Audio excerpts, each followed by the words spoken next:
നമസ്കാരം. ക്രോസ് ഫയറിലേക്ക് സ്വാഗതം. നമുക്കൊപ്പം ചേരുന്നു UDF convener Adoor Prakash MP. നമസ്കാരം. നമസ്കാരം. വ്യക്തിപരമായ ഒരു ചോദ്യത്തിൽ നിന്ന് ആരംഭിക്കാൻ തോന്നുന്നു. സഖാവ് അടൂർ കുഞ്ഞിരാമൻ്റെ മകൻ കോൺഗ്രസ് നേതാവായി മാറിയ ഒരു ചരിത്രമുണ്ടല്ലോ. എങ്ങനെയാണ് കമ്മ്യൂണിസ്റ്റ് ആശയങ്ങളിൽ നിന്ന് മാറി കോൺഗ്രസിലേക്ക് വരുന്ന ഒരു ചിന്താഗതി രൂപപ്പെടുന്നത്? എൻ്റെ അച്ഛൻ കമ്മ്യൂണിസ്റ്റ് പ്രസ്ഥാനത്തിൽ പ്രവർത്തിക്കുക മാത്രമല്ല, അതിൻ്റെ ഉന്നതമായ പല സ്ഥാനങ്ങളും വഹിക്കാനുള്ള അവസരം അദ്ദേഹത്തിന് ലഭിച്ചിട്ടുണ്ട്. അത് ഞാൻ മനസ്സിലാക്കുകയും ചെയ്തിട്ടുണ്ട്. പക്ഷേ എൻ്റെ വിദ്യാഭ്യാസ കാലഘട്ടത്തിൽ അന്ന് KSU പ്രസ്ഥാനമാണ് ഏറ്റവും മുൻപന്തിയിൽ നിൽക്കുന്ന ഒരു പ്രസ്ഥാനമായി എനിക്ക് കാണാൻ കഴിഞ്ഞത്. അതുമായി ആകൃഷ്ടനായിക്കൊണ്ട് ഞാൻ അതിൻ്റെ പ്രവർത്തകനായി മാറുകയാണ്. അത് ഏതാണ്ട് 70-72 കാലഘട്ടം മുതൽ KSU പ്രസ്ഥാനത്തിൻ്റെ പ്രവർത്തകനായി മാറി. ഞാൻ ഓരോ സ്ഥാനമാനങ്ങളിൽ എത്തുമ്പോഴും അച്ഛൻ്റെ ഭാഗത്തു നിന്ന് ഒരു തരത്തിലുള്ള നിയന്ത്രണം എനിക്ക് ഇക്കാര്യത്തിലുണ്ടായിട്ടില്ല. അതേസമയം ആ രാഷ്ട്രീയ പ്രസ്ഥാനത്തിൽ പ്രവർത്തിക്കുന്ന മറ്റ് നിരവധി ആളുകൾ എന്നെ വന്ന് കാണുകയും നിരവധി വാഗ്ദാനങ്ങൾ എനിക്ക് തരികയും ഒക്കെ ചെയ്തു. പക്ഷേ അങ്ങനെയൊക്കെ ചെയ്തു എങ്കിലും എൻ്റെ മനസ്സിൽ അന്ന് KSU എന്ന് പറയുന്ന പ്രസ്ഥാനവുമായി ബന്ധപ്പെട്ടുകൊണ്ട് തുടർന്നു പോകണം എന്ന തീരുമാനം എടുത്തുകൊണ്ട് ഞാൻ തുടർന്ന് പോവുകയാണ് ചെയ്തിട്ടുള്ളത്. MLA ആയി, മന്ത്രിയായി, MP ആയി വലിയ ഉത്തരവാദിത്വമാണ് ഇപ്പോൾ UDF കൺവീനർ. ഒരു പ്രധാനപ്പെട്ട സാഹചര്യം, വളരെ സങ്കീർണമായ സാഹചര്യത്തിൽ കൂടി കടന്നു പോകുന്നു കോൺഗ്രസ് UDF. എങ്ങനെ കാണുന്നു ഈ പ്രത്യേക ഉത്തരവാദിത്വം? എന്നെ സംബന്ധിച്ചിടത്തോളം എന്നെ ഏൽപ്പിച്ച ഒരു ജോലി, അത് പാർട്ടി വിശ്വാസപൂർവ്വം എന്നെ ഏൽപ്പിച്ചതാണ്. ഏൽപ്പിച്ച ഉത്തരവാദിത്തങ്ങൾ അത് നിറവേറ്റുക എന്നത് തന്നെയാണ് എൻ്റെ മുഖ്യമായ ലക്ഷ്യം. 2025 നടക്കാൻ പോകുന്ന പഞ്ചായത്ത്, മുനിസിപ്പൽ, കോർപ്പറേഷൻ തിരഞ്ഞെടുപ്പുകൾ ഒന്ന്. രണ്ടാമതായി നടക്കാൻ പോകുന്നത് 2026 നടക്കുന്ന നിയമസഭാ തിരഞ്ഞെടുപ്പാണ്. ആ നിയമസഭാ തിരഞ്ഞെടുപ്പിൽ മുഖ്യമായി ഏറ്റവും പ്രധാനമായിട്ടുള്ള ലക്ഷ്യം എന്ന് പറയുന്നത് UDFനെ അധികാരത്തിൽ കൊണ്ടുവരണം. അപ്പോൾ UDFനെ അധികാരത്തിൽ കൊണ്ടുവരുന്നതിന് വേണ്ടിയുള്ള എല്ലാ പ്രവർത്തനങ്ങളും നിറവേറ്റുക എന്നുള്ളത് എൻ്റെ ഉത്തരവാദിത്വമായി ഞാനതിനെ കാണുകയാണ്. ആ ഉത്തരവാദിത്വം കൃത്യതയോടുകൂടി നിറവേറ്റുവാൻ ഞാൻ തയ്യാറാകും എന്ന കാര്യത്തിൽ ഒരു സംശയം ആർക്കും വേണ്ട. മാത്രമല്ല, എന്നെ വിശ്വസിച്ച് എൻ്റെ പാർട്ടി എന്നെ ഒരു ചുമതല ഏൽപ്പിക്കുമ്പോൾ ആ ചുമതലകൾ ഏറ്റെടുത്തുകൊണ്ട് പാർട്ടിക്ക് എന്ത് ഗുണം ചെയ്യുന്നു എന്നുള്ളതാണ് എപ്പോഴും ആളുകൾ നോക്കുന്നത്. അപ്പോൾ അതിനനുസരിച്ചുള്ള പ്രവർത്തനങ്ങൾ തീർച്ചയായിട്ടും നിറവേറ്റി മുമ്പോട്ട് പോകും. 2026 ഉയർത്തെഴുന്നേൽക്കുമോ കോൺഗ്രസും UDF? ഒരു സംശയം വേണ്ട, ഒരു സംശയവും. മാധ്യമങ്ങളിലൂടെ ഞാൻ നിങ്ങളെ കുറ്റപ്പെടുത്തുന്നില്ല. മാധ്യമങ്ങളിലൂടെ എപ്പോഴും ഇപ്പോൾ കാണാൻ കഴിയുന്ന ഒരു കാര്യം, പിണറായി വിജയൻ്റെ തുടർ ഭരണം വരാൻ പോകും. ആ തുടർ ഭരണമൊന്നും നടക്കത്തില്ല. അതൊക്കെ ഒരു കാലഘട്ടം ഉണ്ടായിരുന്നു, ആ കാലഘട്ടമൊക്കെ മാറിയിരിക്കുന്നു. ആ കാലഘട്ടം മാറിയിരിക്കുന്നു എന്ന് പറയുന്നത് ജനങ്ങളുടെ അടിച്ചേൽപ്പിക്കുകയാണ്. തുടർ ഭരണം ഉണ്ടാകാൻ പോകുന്നു എന്ന ഒരു ചിന്ത അടിച്ചേൽപ്പിക്കുകയാണ്. UDF കൺവീനർ എന്നുള്ള നിലയിൽ ഞാൻ അസന്നിഗ്ധമായി പറയാൻ ആഗ്രഹിക്കുന്നത് 2026 UDF അധികാരത്തിൽ വരും. അതിനൊരു സംശയം ആർക്കും വേണ്ട. ഇവിടെ അമ്മമാർക്ക് അല്ലെങ്കിൽ സഹോദരിമാർക്ക് സ്വൈര്യമായി ജീവിക്കാനുള്ള ചുറ്റുപാടില്ല. ഇവർ ഭരണത്തിൽ വന്നുകൊണ്ടേ പറഞ്ഞത് സ്ത്രീകൾക്ക് വേണ്ട സുരക്ഷിതത്വം നൽകുന്ന ഒരു സർക്കാരാണ് എന്ന് അധികാരത്തിൽ വന്ന അവസരത്തിൽ പറഞ്ഞുകൊണ്ട് നടക്കുന്നു. ഇപ്പോൾ എന്താ, ആശാ വർക്കർമാരുടെ സമരം നടക്കുകയല്ലേ? ഇപ്പോൾ 100 ദിവസക്കാലം കഴിഞ്ഞു. ഇപ്പോൾ നടക്കുന്നത് എന്താ? ഈ ആശാ വർക്കർമാരെ അവഹേളിക്കുകയാണ്. അവഹേളിക്കുക എന്ന് പറയുമ്പോൾ പൊതുമധ്യത്തിൽ അവരെ മോശക്കാരാക്കി ചിത്രീകരിക്കുന്നതിന് കൂട്ടുനിൽക്കുന്നതും വർത്തമാനം പറയുന്നു ആരാ? കേരളത്തിലെ മന്ത്രിമാരാണെന്ന് ആലോചിക്കണം. അത് തെറ്റായ ഒരു നയമായി കാണുകയാണ്. ഞാൻ 2011 കാലഘട്ടത്തിൽ കുറച്ച് നാളേ ഉള്ളായിരുന്നു, ഒരു വർഷക്കാലം ആരോഗ്യവകുപ്പിൻ്റെ ചുമതല വഹിച്ച ഒരു മന്ത്രിയായിരുന്നു. അന്ന് അവർ എന്നോടൊന്ന് പറഞ്ഞു, ഞങ്ങൾ ആശാവർക്കർമാരാണ്, ഞങ്ങൾ കുറച്ച് ആളുകളാണുള്ളത്, ഞങ്ങൾക്ക് എന്തെങ്കിലും ഒരു സഹായം നൽകാൻ കഴിയുമോ എന്നതിനെക്കുറിച്ച് എന്നോട് വന്ന് നേരിട്ട് അവർ കാര്യങ്ങൾ പറഞ്ഞു. എന്ത് ചെയ്യാൻ കഴിയും എന്ന് ഞാൻ ശ്രീ രാജീവ് സദാനന്ദനെ വിളിച്ചിരുത്തി ഞാൻ സംസാരിച്ചു. കാര്യം എൻ്റെ സെക്രട്ടറിയായി പ്രവർത്തിക്കുന്ന അവസരമല്ലേ. അപ്പോൾ അദ്ദേഹം പറഞ്ഞു, ഇപ്പോൾ വലിയ തുകയൊന്നും നമ്മുടെ കയ്യിലില്ല, കേന്ദ്ര സർക്കാരിൽ നിന്ന് കിട്ടിയ കുറച്ച് തുക മാത്രമാണുള്ളത്. അപ്പോൾ അത് നോക്കിയോണ്ട് എന്താ വലിയ തുക ഇവർക്ക് കൊടുക്കാൻ പറ്റില്ല. എങ്കിലും ഞാൻ പറഞ്ഞു, ഉള്ള തുക ഈ പാവങ്ങൾക്ക് ഒന്ന് കൊടുത്തു എന്നെങ്കിലും വരട്ടെ എന്ന് പറഞ്ഞതനുസരിച്ചാണ് അന്ന് ഞങ്ങൾ ആ ഉണ്ടായിരുന്ന ആശാ വർക്കർമാർക്ക് ഏതാണ്ട് 500 രൂപ വെച്ച് ഞങ്ങൾ തുടക്കം കുറിച്ചതാണ്. ഏതാ 2011 ഓർക്കണം, ഇന്നിപ്പോൾ 2025 ആയിരിക്കുന്നു. അപ്പോൾ അവരെ സംബന്ധിച്ചിടത്തോളം അവരൊരു ആവശ്യം ഉന്നയിച്ചു. ഇപ്പോൾ ആവശ്യം ഉന്നയിക്കുന്നത് എല്ലാം അപ്പാടെ ഒരു പക്ഷേ ഗവൺമെൻറ് സ്വീകരിക്കാൻ പറ്റിയെന്ന് വരില്ല. എങ്കിലും ചില കാര്യങ്ങളിലും അംഗീകരിച്ചുകൊണ്ട് ഞങ്ങൾ ഇന്ന തലത്തിൽ LDF സർക്കാർ പറയുന്നത്, LDF സർക്കാരാണ് ഈ ഇവർക്ക് നാമാത്രമായിരുന്ന ശമ്പളത്തിൽ ഈ തുക ആ തുകയിൽ വൻ വർധന വരുത്തിയിട്ടുണ്ട്. അപ്പോൾ അത് ഇപ്പോഴും സർക്കാരിന് താങ്ങാൻ കഴിയുന്നതല്ല. കേന്ദ്രത്തിനെതിരെ ഒന്നും പറയുന്നില്ല, കേരളത്തിനെതിരെ മാത്രമാണ് ഇപ്പോഴത്തെ സമരക്കാർ പറയുന്നതിന് ഗൂഢലക്ഷ്യമുണ്ട് എന്നാണ് LDFൻ്റെ ആരോപണം. അല്ല, അത് LDF അങ്ങനെ പറയുന്നു. ഞാൻ ഒരു കാര്യം ചോദിച്ചോട്ടെ, കേന്ദ്ര സർക്കാർ അവിടെ നിന്ന് കൊടുക്കുന്ന തുകയുണ്ടല്ലോ, എന്തിനാ ഇത് വകമാറ്റി കൊണ്ടുവന്നത്? കേന്ദ്ര സർക്കാർ തന്ന പണമാണ് ഞങ്ങൾ അന്ന് വിനിയോഗിച്ചുകൊണ്ട് 500 രൂപ കൊടുത്തു തുടങ്ങിയത്. അത് വലിയ തുകയായിട്ട് ഞാൻ പറയുകയല്ല. പക്ഷേ ഇപ്പോഴും അത് കിട്ടുന്നുണ്ട്. ഇപ്പോൾ കേന്ദ്ര സർക്കാരിനെ കുറ്റപ്പെടുത്തുന്നു. കേന്ദ്ര സർക്കാരിനെ കുറ്റപ്പെടുത്തുന്നു എന്ന് ഇവർ പറയുമ്പോൾ ചില കാര്യങ്ങൾക്ക് കേന്ദ്ര സർക്കാർ ഞങ്ങളുടെ എല്ലാമാണ് എന്ന് പറഞ്ഞ് നടക്കുന്ന ആളുകളുമാണെന്ന് ഓർത്തോണം.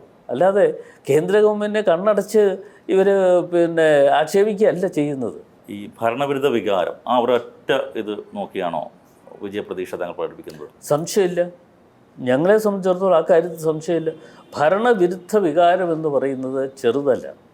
MV ഗോവിന്ദൻ ന്യൂസ് മലയാളത്തിൽ പറഞ്ഞത് LDF തുടരുമെന്ന് മാത്രമല്ല, അത് നയിക്കുക പിണറായി വിജയൻ തന്നെ ആയിരിക്കുമെന്ന് കൂടി അദ്ദേഹം വ്യക്തമാക്കുകയും ചെയ്തിരുന്നു. അപ്പോൾ പിണറായി വിജയൻ ഇപ്പോൾ 10 വർഷം പൂർത്തിയാകും മുഖ്യമന്ത്രി സ്ഥാനത്തേക്ക്.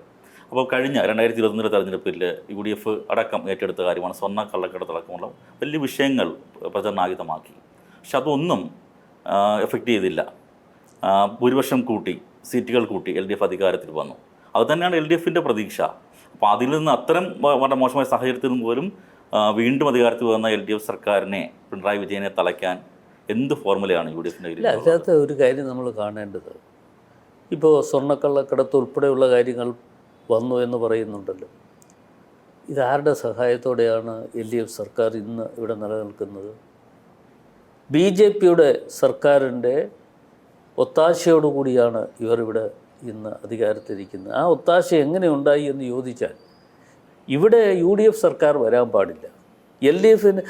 BJPയെ സംബന്ധിച്ചിടത്തോളം അതാണ് ഏറ്റവും പ്രധാനപ്പെട്ടത്.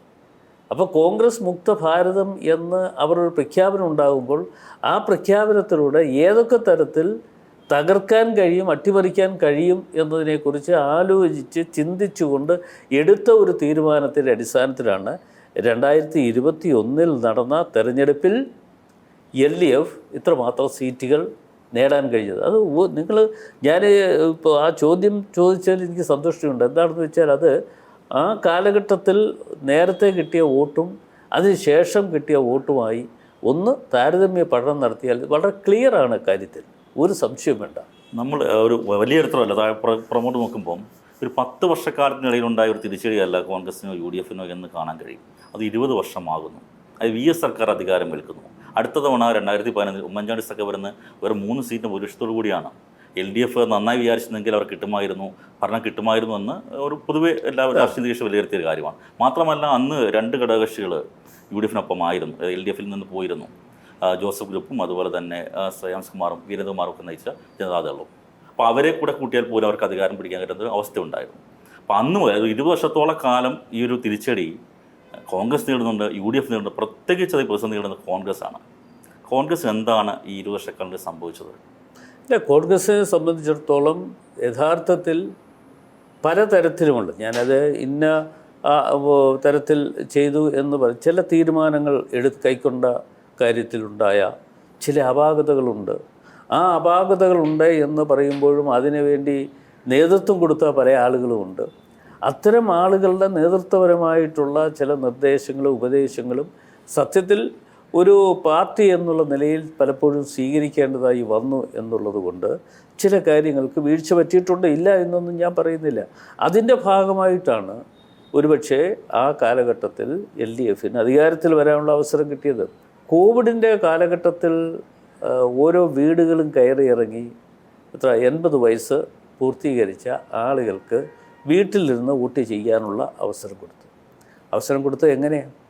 വീട്ടിൽ ഇരുന്ന് വോട്ട് ചെയ്യാൻ അവസരം കൊടുത്തത് ബിഗ് ഷോപ്പറുമായിട്ട്. ഇപ്പോൾ ടെക്സ്റ്റൈൽ ഷോപ്പിൽ ചെന്ന് കുറേ ബിഗ് ഷോപ്പർ എടുക്കുക, ആ ബിഗ് ഷോപ്പറും പിടിച്ചുകൊണ്ട് വോട്ട് രേഖപ്പെടുത്താൻ വേണ്ടി കുറച്ച് ഉദ്യോഗസ്ഥന്മാർ, അത് CPM അനുഭാവികളായിട്ടുള്ള ഉദ്യോഗസ്ഥന്മാരെയാണ് നിയോഗിച്ചത്.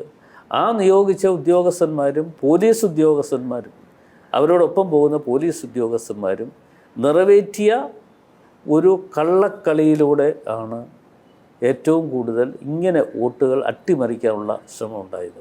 അത് ശരിയാണ്, ജനാധിപത്യ വ്യവസ്ഥയല്ലേ. ജനാധിപത്യ വ്യവസ്ഥയിൽ അങ്ങനെ ഉണ്ടെങ്കിൽ അവർക്ക് ചെയ്യാൻ പറ്റുന്ന ഒരു കാര്യമുണ്ടായിരുന്നു. അത് ചെയ്യുന്ന വോട്ടുകൾ ആ ഒരു ബാലറ്റ് പെട്ടിയിലൂടെ ഇട്ട് അത് പിന്നെ തുറക്കാൻ പറ്റാത്ത അവസ്ഥ ഉണ്ടാക്കി പിന്നീട് അത് നോക്കിയിരുന്നു എങ്കിൽ അതിൻ്റെ സത്യാവസ്ഥ കുറേ കാര്യങ്ങൾ പുറത്തു വരികയും ഇങ്ങനെയുള്ള ഒരു കാര്യങ്ങൾ ചെയ്തത് തെറ്റാണ്. അല്ല, കഴിഞ്ഞ ഇലക്ഷനിൽ അങ്ങനെ സംഭവിച്ചിട്ടുണ്ടെങ്കിൽ വലിയൊരു ആക്ഷേപമാണ് ഉയർത്തിയത്. ഇലക്ഷൻ കമ്മീഷന് പരാതി നൽകിയിരുന്നു. ഞാനാ പോയി കൊടുത്തത്. ഞാൻ നേരിട്ട് പോയി കണ്ടത് കോവിഡിൻ്റെ ഒരു സമയമാണ്. ഞാൻ നേരിട്ട് പോയി കണ്ടിട്ട് എൻ്റെ ലെറ്റർ പാഡ് ഞാൻ കത്ത് കൊടുത്തു. ഇങ്ങനെ ഇവിടെ സംഭവിക്കുന്നുണ്ട്, അത് തെറ്റാണ്. കമ്മീഷൻ അന്വേഷിച്ചിരുന്നു അത്. കമ്മീഷൻ അപ്പോൾ തന്നെ എൻ്റെ മുമ്പിൽ വിളിച്ച് തന്നെ എല്ലാ കളക്ടർമാരെയും വിളിച്ചൊരു നിർദ്ദേശം കൊടുത്തു. ആ നിർദ്ദേശം കൊടുത്തത് എന്താണെന്ന് ചോദിച്ചാൽ, ഇവിടെ ഈ വോട്ട് രേഖപ്പെടുത്താൻ വേണ്ടി നിങ്ങൾ അതിനുവേണ്ടി വീടുകൾ കയറി ഇറങ്ങുമ്പോൾ എല്ലാ സ്ഥാനാർത്ഥികളുടെയും ഏജൻറ്റുമാരെ കൂടി കൊണ്ടുപോകണം. അപ്പോൾ എല്ലാ സ്ഥാനാർത്ഥികളുടെയും ഏജൻറ്റുമാരെ കൊണ്ടുപോകണമെന്ന് പറയുമ്പോൾ ചിലയിടങ്ങളിൽ ഏജൻറ്റുമാരെ അറിയിക്കില്ല, ഏജൻറ്റുമാരെ അറിയിക്കാതെ ഒക്കെ പോയ സംവിധാനങ്ങൾ ഓരോ ഇടത്തും ഉണ്ടായിട്ടുണ്ട്. അത് പലയിടത്തും പല രീതിയിലാണ്. അതൊക്കെ ഒരു അപാകതയാണ്. ജനാധിപത്യ വ്യവസ്ഥയിൽ ചെയ്തുകൂടാൻ പറ്റാത്ത കാര്യങ്ങൾ ഇവർ ചെയ്തു എന്നുള്ളതിൻ്റെ അടിസ്ഥാനത്തിലാണ് 2021 തെരഞ്ഞെടുപ്പിൽ ഇത്രമാത്രം ഭൂരിപക്ഷം ഉണ്ടാക്കിയെടുക്കാൻ അവർക്ക് കഴിഞ്ഞത്. അതിലൊരു പ്രധാന ഘടകമായി വിലയിരുത്തുന്ന മറ്റൊരു കാര്യമുണ്ട്. കേരള കോൺഗ്രസ് മാണി ഗ്രൂപ്പ് UDF വിട്ട് LDFിൻ്റെ ഭാഗമായി പോയി. അത് ശരിക്കും ബാധിച്ചിട്ടുണ്ട് UDFനെ? തീർച്ചയായിട്ടും ഉണ്ട്. ഞങ്ങൾ മാണി ഗ്രൂപ്പ് ഞങ്ങളെ വിട്ടുപോയത് സത്യത്തിൽ ഞങ്ങൾക്ക് ചിലയിടങ്ങളിലെങ്കിലും അതിൻ്റേതായ ഫലങ്ങളുണ്ടായിട്ടുണ്ട്. അതിപ്പോൾ ഈ ഇലക്ഷൻ കഴിഞ്ഞതിന് ശേഷം വിലയിരുത്തൽ നടത്തുമ്പോൾ അതൊക്കെ മനസ്സിലാക്കാൻ പറ്റുന്ന കാര്യങ്ങളാണ്. മാണി ഗ്രൂപ്പ് ഞങ്ങളെ വിട്ടുപോകരുതായിരുന്നു എന്നുള്ള അഭിപ്രായക്കാരനാണ് ഞാനിപ്പോഴും. അന്നും ഇപ്പോഴും അന്നും ഇപ്പോഴും എന്ന് പറയുന്നത് ആ കാലഘട്ടത്തിലും എൻ്റെ മനസ്സതാണ് പറയുന്നത്. പക്ഷെ അവർ പോകാൻ പാടില്ലായിരുന്നു. പക്ഷേ അവർക്ക് എന്തോ ചില അതൃപ്തി തോന്നിയപ്പോൾ അവർ പോവുകയാണെന്ന് പറഞ്ഞു, അവർ പോയി. പക്ഷേ ഈ ഞങ്ങൾ ആലോചിക്കുന്നത് വരാൻ പോകുന്ന ഈ 26 തെരഞ്ഞെടുപ്പുമായി ബന്ധപ്പെട്ടുകൊണ്ട് നിരവധി ഇതുപോലെയുള്ള ചെറിയ ചെറിയ ഘടകങ്ങളുണ്ട്, ചെറിയ പാർട്ടികളുണ്ട്, സാമൂഹ്യ സംഘടനകളുണ്ട്. അവരുമായി ഒക്കെ ബന്ധപ്പെട്ടുകൊണ്ട് അവരെ കൂടി UDFൻ്റെ ഭാഗമാക്കി മാറ്റിയെടുക്കാൻ കഴിയുന്ന തരത്തിൽ ഉള്ള നടപടികളുമായി പോവുക എന്നുള്ളതാണ് ഏറ്റവും പ്രധാനമായിട്ടുള്ളത്. UDF വിപുലീകരിക്കുന്നതാണ്. അല്ല, വിപുലീകരിക്കുമെന്ന് ഞാനിപ്പോൾ പറയുന്നില്ല, ഞാൻ ഒറ്റയ്ക്ക് പറയേണ്ട ഒരു അഭിപ്രായമല്ല. UDF വിപുലീകരിക്കണമോ വേണ്ടയോ എന്ന് തീരുമാനമെടുക്കേണ്ടത് UDFൻ്റെ യോഗം വിളിച്ചു ചേർത്തതിന് ശേഷം UDFൻ്റെ നേതാക്കന്മാരുണ്ട്. അതുകൂടാതെ ഇതിൻ്റെ ചെയർമാൻ എന്നുള്ള നിലയിൽ പ്രതിപക്ഷ നേതാവാണ് എൻ്റെ അധ്യക്ഷൻ, അദ്ദേഹവുമായി ആലോചിക്കണം. അതിനേക്കാൾ ഉപരിയായി പാർട്ടി KPCC പ്രസിഡൻറ്റുമായി ഒക്കെ ചർച്ച ചെയ്യണം. KPCC പ്രസിഡൻറ്റുമായൊക്കെ ചർച്ച ചെയ്തതിന് ശേഷം ഇങ്ങനെ ഒരു സാധ്യത കാണുന്നുണ്ട്, അല്ലെ അവരുമായി വർത്തമാനം പറയണമോ വേണ്ടയോ എന്ന് എല്ലാവരും കൂടി തീരുമാനിക്കണം. അതല്ലാതെ UDF കൺവീനർ ഒറ്റയ്ക്ക് ഒരു തീരുമാനം എടുക്കാൻ പറ്റുന്ന കാര്യങ്ങളല്ല. എല്ലാവരെയും കൂട്ടി യോജിപ്പിക്കാൻ ഉള്ള നടപടി സ്വീകരിച്ച് മുമ്പോട്ട് പോവുക, അവരെ കൂടി കൂട്ടി യോജിപ്പിച്ച് കൊണ്ടുവരാൻ പറ്റുന്ന സാധ്യതകളുണ്ട് എങ്കിൽ അത് നോക്കിക്കാണുക. അതിനു വേണ്ട എല്ലാവരുടെയും സഹായങ്ങളും അവരുടെ നിർദ്ദേശങ്ങളും ഒക്കെ ഏറ്റവും ആവശ്യമാണ്. അതല്ലാതെ കണ്ട് ഒറ്റയ്ക്ക് UDFൻ്റെ കൺവീനർ എന്നുള്ള നിലയിൽ പോയി ഇവരുമായിട്ട് സംസാരിച്ചു, കാര്യങ്ങൾ പരിഹരിച്ചു എന്ന് പറയാൻ ഞാൻ ആളല്ല. അതിന് പരിഹരിക്കപ്പെടേണ്ടതും അതിന് അർഹതപ്പെട്ടവരും അതിനെ ചർച്ച ചെയ്യേണ്ടതും അഭിപ്രായം പറയേണ്ടതുമായിട്ടുള്ള നിരവധി ആളുകളുണ്ട്. അവരുമായി ഒക്കെ കൂട്ടായി ആലോചിച്ചുകൊണ്ട് മാത്രമേ ഇത്തരം കാര്യങ്ങൾക്ക് അന്തിമമായൊരു തീരുമാനം ഉണ്ടാവുകയുള്ളൂ. എങ്കിലൊരു സാഹചര്യം വിലയിരുത്തുമ്പം ഇപ്പം UDF നേരത്തെ വിട്ട കേരള കോൺഗ്രസ് മാണി ഗ്രൂപ്പ് തിരിച്ചു വരാനുള്ള ഏതെങ്കിലും സാധ്യത കാണുന്നുണ്ടോ? അല്ല, ഞാനതിപ്പോൾ പറയുന്നത് ശരിയല്ല. ഞങ്ങൾ തമ്മിലൊന്നും അങ്ങനൊന്നും ഒരു സംസാരത്തിന് ഇപ്പോൾ ശ്വാസം വിടാനുള്ള സമയമായിട്ടില്ല, ഒരാഴ്ചയേ ആയിട്ടുള്ളൂ. ഈ ചുമതല ഏറ്റെടുത്തിട്ട് ആകെ ഒരാഴ്ചയായിട്ടുള്ളൂ. അപ്പോൾ ഇനിയിപ്പോൾ UDF യോഗം ഞങ്ങൾ ഈ 3-ാം തീയതി, വരുന്ന ജൂൺ മാസം 3-ാം തീയതിയാണ് വെച്ചിരിക്കുന്നത്. അപ്പോൾ അത്തരം കാര്യങ്ങളൊക്കെ UDF യോഗത്തിൽ, ഇപ്പോൾ ഉടനെ തന്നെ UDF യോഗത്തിൽ ഇത് വെക്കുക എന്നുള്ളതല്ല. അപ്പോൾ UDF യോഗമൊക്കെ കഴിഞ്ഞതിന് ശേഷം മാത്രമേ ഇത്തരം കാര്യങ്ങളെക്കുറിച്ച് ആലോചിക്കുകയുള്ളൂ. ബാർ കോഴ കേസുമായി ബന്ധപ്പെട്ട് തന്നെയാണ് ഈ UDF ഇടാൻ തരത്തിൽ തീരുമാനത്തിലേക്ക് കാര്യങ്ങൾ പിന്നീട് പോകുന്നത്. കേരള കോൺഗ്രസ് എമ്മിനെ സംബന്ധിച്ചിടത്തോളം അന്ന് കേരള കോൺഗ്രസ് എം നേതാക്കൾ ഉന്നയിച്ചൊരു ആക്ഷേപം അങ്ങേക്കെതിരെ കൂടിയായിരുന്നു. രമേശുമായി ബന്ധപ്പെട്ട് ബന്ധുത്വമുള്ളതുകൊണ്ട് താങ്കളും കൂടി അതിനകത്ത് ഇൻവോൾവ് ആണ് എന്ന തരത്തിലേക്ക് ആയിരുന്നു. അപ്പോൾ UDF കൺവീനറായിട്ട് അടൂർ പ്രകാശ് ഇരിക്കുമ്പോൾ ഈ ഒരു തിരിച്ചു വരവ് സാധ്യമാകില്ല എന്ന്. അല്ല, അങ്ങനെ ഒരു തെറ്റിദ്ധാരണ അവരുണ്ടാക്കിയെന്ന് എനിക്കറിയില്ല. ഞാൻ ആ കാര്യത്തിൽ എൻ്റെ നിലപാട് ശക്തമായ, അല്ലെങ്കിൽ എൻ്റെ നിലപാട് എന്താണെന്ന് അവർക്കും അറിയാം. അത്തരത്തിൽ ഒരു കാരണവശാലും ഒരാളിനെ പോലും ബ്ലെയിം ചെയ്യുന്ന കാര്യത്തിലൊന്നും ഞാൻ ആരോടും ഒപ്പം കൂട്ടുനിന്നിട്ടില്ല. അത് കൂട്ടുനിൽക്കുന്ന പ്രശ്നമില്ല. അത് എൻ്റെ ഒരു പൊളിറ്റിക്കൽ ബാക്ക്ഗ്രൗണ്ടാണ്. അതിപ്പോൾ ബന്ധുത്വവും മറ്റു കാര്യങ്ങളുമൊക്കെ പല ഘട്ടങ്ങളിലും പല രീതിയിലും ഉണ്ടാകും. അതുണ്ടായി എന്നുള്ളതിൻ്റെ അടിസ്ഥാനത്തിൽ എന്തെങ്കിലും തരത്തിൽ ഒരാളൊരു അഭിപ്രായം പറഞ്ഞു എങ്കിൽ അതിനോട് കൂട്ടി യോജിച്ച് ഞാൻ നിൽക്കുന്നു എന്നൊക്കെ പറയുന്നത് തെറ്റായ ഒരു പ്രചരണമാണ്. ആ പ്രചരണം എവിടെ നിന്ന് ഏത് ഭാഗത്തു നിന്നുണ്ടായാലും ഞാൻ അതിനെ ശക്തമായി എതിർക്കുന്ന ഒരാളാണ്. ഇപ്പോൾ സാമുദായികമായ കാര്യങ്ങൾ മാത്രം നോക്കിയാണ് ഇപ്പോൾ UDF കൺവീനറിൻ്റെ ആയാലും KPC പ്രസിഡൻ്റ് ആയാലും ഈ കോൺഗ്രസ്സിൽ ഇപ്പോൾ നടക്കുന്ന പുനഃസംഘടന അല്ലെങ്കിൽ പുതിയ ഭാരവാഹികൾ വരുന്നത് ഇത് വലിയ ആക്ഷേപമായിട്ട് CPM ചൂണ്ടിക്കാട്ടുന്നുണ്ട്. ഒരു ജനാധിപത്യ പാർട്ടി ഇങ്ങനെ സമുദായം നോക്കി മാത്രം നേതാക്കളെ തീരുമാനിക്കുന്നു, നൂലിൽ കെട്ടിയിറക്കുന്നു. ആ ആക്ഷേപത്തിൽ കുറച്ച് കാര്യമില്ലേ? എന്ത് കാര്യമുള്ളത്? CPM എല്ലാം ആകാം, ഞങ്ങൾക്കൊന്നും ചെയ്യാൻ പറ്റില്ല. ഞങ്ങൾ എന്ത് ചെയ്താലും അതിൻ്റെ ഒന്നുകിൽ സമുദായം അല്ലെങ്കിൽ മറ്റ് കാര്യങ്ങൾ ഒക്കെ കണ്ടുപിടിക്കുകയാണ്, ഗവേഷണം നടത്തുന്നവരാണ്. ഇവരുടെ ഈ ഗവേഷണത്തിലൊന്നും ഒരു കാര്യമില്ല. അത് ഞങ്ങളെ സംബന്ധിച്ചിടത്തോളം ജനാധിപത്യ പ്രസ്ഥാനമാണ്. ഒരു മതേതര പ്രസ്ഥാനം എന്നുള്ള നിലയിൽ എല്ലാ വിഭാഗം ആളുകളെയും കൂട്ടി യോജിപ്പിച്ചുകൊണ്ട് പോകുന്ന ഒരു സമന്വയിപ്പിച്ചു കൊണ്ടുപോകുന്ന ഒരു ചിന്തയാണ് ദേശീയ അടിസ്ഥാനത്തിൽ ഞങ്ങൾ എടുത്തിട്ടുള്ളത്. ഇവരുടെ കാര്യം എടുക്കാം. ഇന്നിപ്പോൾ ഓന്നം മാസ്റ്റർ സെക്രട്ടറി ആയി വന്നില്ലേ? ഞങ്ങളാരും ഇതേക്കുറിച്ചൊന്നും പറയുന്നില്ലല്ലോ. എന്താ ഈ സെക്രട്ടറി ആയി വന്നത്? അദ്ദേഹം എങ്ങനെയാണ് വന്നത്?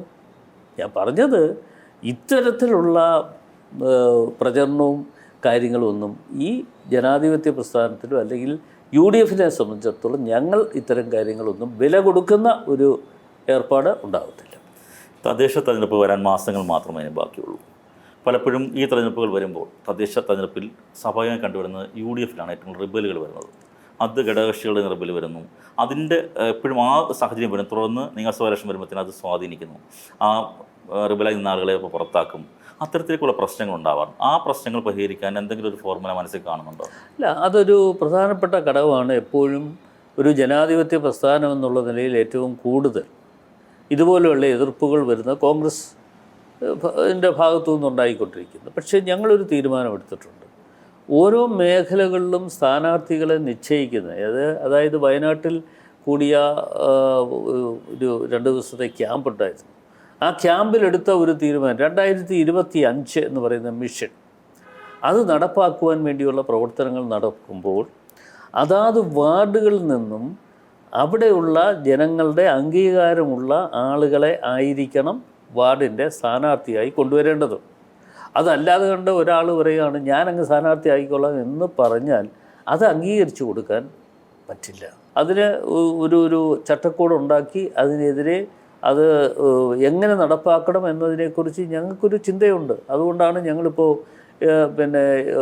കേരളത്തിൽ ഉടനീളം വാർഡ് കമ്മിറ്റികളുടെ രൂപീകരണം ഏതാണ്ട് 90% പൂർത്തീകരിച്ചു കഴിഞ്ഞു. 90-95% പൂർത്തീകരിച്ചു കഴിഞ്ഞു.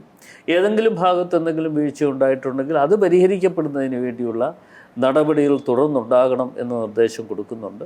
എന്തായാലും കോൺഗ്രസിനെ സംബന്ധിച്ചിടത്തോളം കോൺഗ്രസ് മറ്റൊരാളുമായി ഇപ്പോൾ UDFിലുള്ള മറ്റ് ഘടകകക്ഷികളുണ്ട്.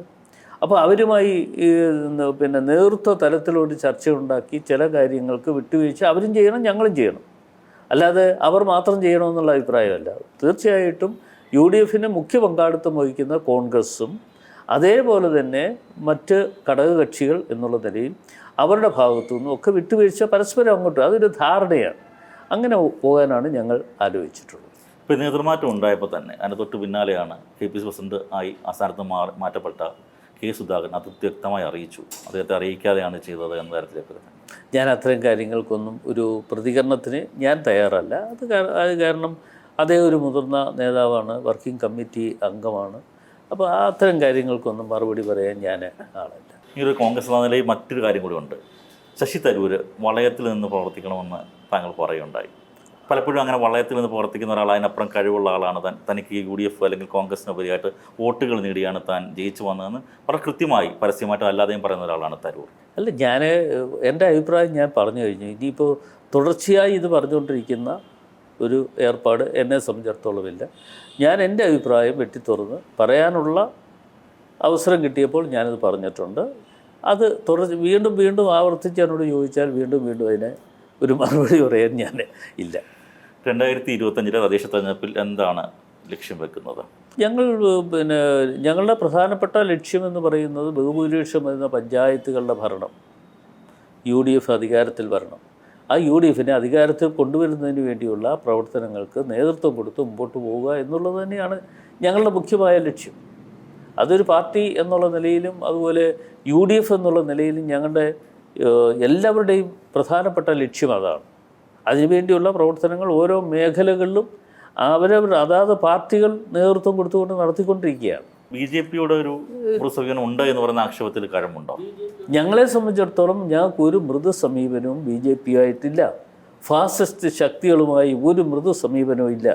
ഫാസിസ്റ്റ് ശക്തികളെ സംബന്ധിച്ചിടത്തോളം അവരുടെ മനസ്സിലുള്ളത് ഏകാധിപത്യം നടപ്പാക്കുക, ഹൈന്ദവ രാഷ്ട്രമായി ഇന്ത്യ രാജ്യത്തെ കൊണ്ടുവരിക, അതൊക്കെയാണ് അവരുടെ ലക്ഷ്യം.